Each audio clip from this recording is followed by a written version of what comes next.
একজন প্রশ্ন করেছেন, সম্পূর্ণ পর্দা করে উম্মার খেদমতের নিয়তে জেনারেল লাইনে পড়া জায়েজ আছে? খুব জরুরি এবং জটিল একটা প্রশ্ন। জেনারেল লাইনে পড়াশোনার প্রয়োজনীয়তাটা আসলে কতটুকু, এটা আগে বুঝতে হবে। আমরা অবশ্যই এই আধুনিক জমানায় আধুনিক শিক্ষার আমরা বিরোধী না, কারণ আপনাকে অঙ্ক, বাংলা ভাষা, বিজ্ঞান এগুলো জানতে হবে আপনাকে। কিন্তু একজন মহিলা যার সামাজিক দায়িত্ব, আর্থিক দায়িত্ব পুরুষের, আর রিজাল কাওয়ামুন আলা নিসা বিমা ফাদ্দালাল্লাহু বা'দাহুম আলা বা'দ ওয়া বিমা আনফাকু। আধুনিক এই বিশ্ব অবস্থাকে আমাদের বুঝতে হবে। আধুনিক এই বিশ্ব অবস্থার বড় একটা চালিকা শক্তি হল অর্থনীতি। এই সিলেবাসের এই পড়াশোনার মূল একটা লক্ষ্য থাকে আর্থিক উপার্জন। আর ইসলাম তো নারীদের পুরো আর্থিক দায় দায়িত্ব দিয়ে বলছে পুরুষকে।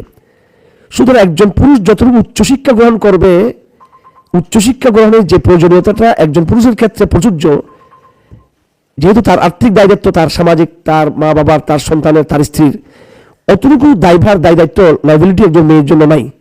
মেয়ের দায়িত্ব তো পুরুষের। সেজন্য মেয়েদের সিলেবাসের সাথে, মেয়েদের পড়াশোনার সাথে অর্থ বিষয় যেহেতু যুক্ত নয়, মহিলারা অতটুকু শিখবে যতটুকু দ্বারা সে সমাজে চলতে পারে, অতটুকু বিজ্ঞান, অতটুকু অঙ্ক, অতটুকু সাহিত্য, যেটা দ্বারা সে একটা আধুনিক সমাজে চলতে পারে। এই জন্য প্রস্তাব করা হয় যে মেয়েদেরকে একেবারে পর্দার ভিতরে তাকে ইন্টারভিউ পড়া। এখন ভার্সিটিতে যারা থাকতেছে হোস্টেলে, এটা কিন্তু একটা জাহেলিয়া প্রথা, কিন্তু জাহেলিয়া প্রথা। এটা আমরা একমাত্র আমাদের দাওয়াতি বন্ধুদেরকে এটা অ্যালাউ করেছে, এই জন্য যেহেতু ভার্সিটিতে সেকুলার মেয়েদের প্রভাব বেশি, বদ্দিন মেয়েদের প্রভাব বেশি, ওখানে দাওয়াতি কাজের উদ্দেশ্যে আমরা আমাদের দিনী মেয়েদেরকে থাকতে বলি যে তোমরা ওখান থেকে দাওয়াতি কাজ করো। না হয়তো পুরো কলেজ বিশ্ববিদ্যালয়টা বেপর্দা মেয়েদের এবং সেকুলার মেয়েদের, বদ্দিন মেয়েদের একটা আখড়ায় পরিণত হবে। এই জন্য কিন্তু এই সিস্টেমটা বন্ধ করতে হবে। বিশ্ববিদ্যালয়ে কোনো মেয়েকে হোস্টেলে থাকা যাবে না।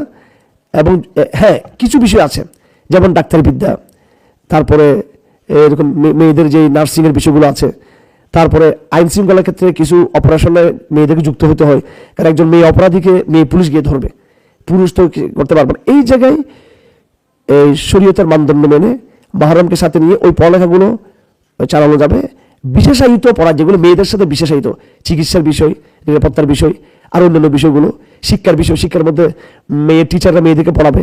এই ক্ষেত্রে মেয়েদের, একজন মেয়ে বিএড করতে পারে, একজন মেয়ে মাস্টার্স অনার্স করতে পারে, যদি সে মেয়েদের, তার উদ্দেশ্য থাকে সে মহিলা স্কুলে সে শিক্ষকতা করবে, মহিলা কলেজে সে শিক্ষকতা করবে, এতটুকু। অথবা সে ডাক্তারি সেবা করবে, মেয়েরা মেয়েদেরকে সেবা দিবে।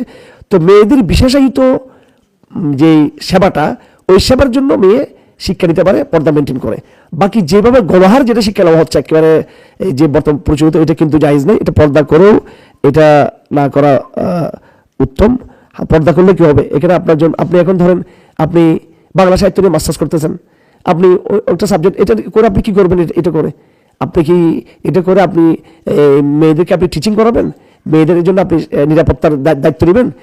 এটা জাস্ট আপনি একটা ডিগ্রি অর্জন করতেছেন, কেরিয়ার অর্জন করতেছেন, just for career. High profile শিক্ষাটা আমার কোনো দরকার নেই, শুধু কেরিয়ারের জন্য। তো এই ক্ষেত্রে পর্দাসহ আপনার পড়ালেখা কন্টিনিউ করা ঠিক হবে না। এই জন্য পড়ালেখার বিষয়টাকে মেয়েদেরকে সীমিত করতে হবে।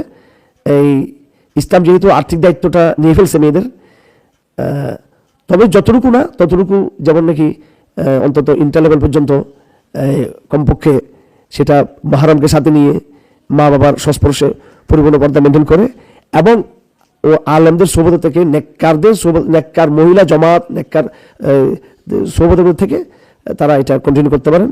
এবং যারা পড়তে যাবেন তারা দলবদ্ধ থাকবেন, একা থাকবেন না, তারা মেয়েরা মেয়েদের সাথে দলবদ্ধ থাকবেন। এবং অবশ্যই যেখানে ফ্রি মিক্সিং আছে, যৌথ ক্লাস হয়, এগুলোকে এড়িয়ে চলার চেষ্টা করতে হবে।